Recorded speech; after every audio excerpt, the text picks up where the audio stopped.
વનરક્ષકની ભરતીમાં શારીરિક કસોટી માટે 25% ઉમેદવારોને બોલાવવાનો નિર્ણય કર્યો છે.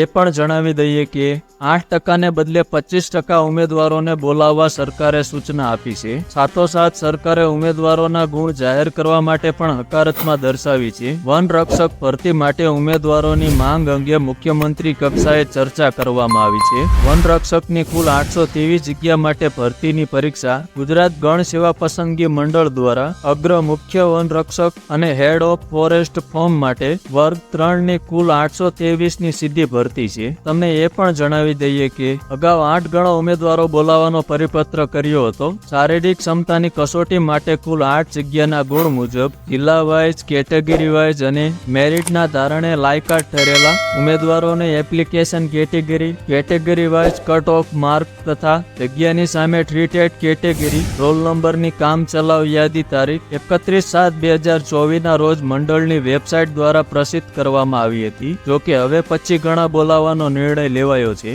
અને એ પણ જણાવી દઈએ કે પરિણામ જાહેર કરવાની માંગ સાથે ઉમેદવારોનો વિરોધ પણ નોંધાયો હતો. ફોરેસ્ટ ગાર્ડની ભરતી મામલે ગાંધીનગર ખાતે ઉમેદવારો દ્વારા આંદોલન શરૂ કરવામાં આવ્યું હતું. ત્યારે ઉમેદવારો દ્વારા બેઠક વધારવા, પરિણામ જાહેર કરવાની માંગ સાથે દેખાવો કર્યો હતો. થોડા સમય પહેલા ગૌણ સેવા પસંદગી મંડળ દ્વારા પરિપત્ર જાહેર કર્યો હતો, જેમાં જણાવ્યું હતું કે મંડળની પ્રણાલિકા અનુસાર પ્રમાણે ઉક્ત શારીરિક ક્ષમતા કસોટી માટે લાયક ઠરેલા ઉમેદવારોના ગુણ જાહેર કરવાના રહેતા નથી. ઉમેદવારોએ CBRT પરીક્ષામાં મેળવેલ ગુણની વિગતો ફોરેસ્ટ ગાર્ડની પસંદગી યાદી સાથે પરીક્ષામાં બેઠેલા તમામ ઉમેદવારોએ મેળવેલ ગુણ પ્રસિદ્ધ કરવામાં આવશે એમ જાણવામાં આવ્યું છે. તો મિત્રો, આના વિશે તમે શું કહેશો? કમેન્ટ જરૂર કરજો. વિડીયો પસંદ આવ્યો હોય તો વિડીયોને લાઇક, શેર અને સબસ્ક્રાઇબ કરજો. અને આવા જ વિડીયો જોવા માટે અમારી સાથે જોડાયા રહો. ફરી મળીશું બીજા વિડીયોમાં.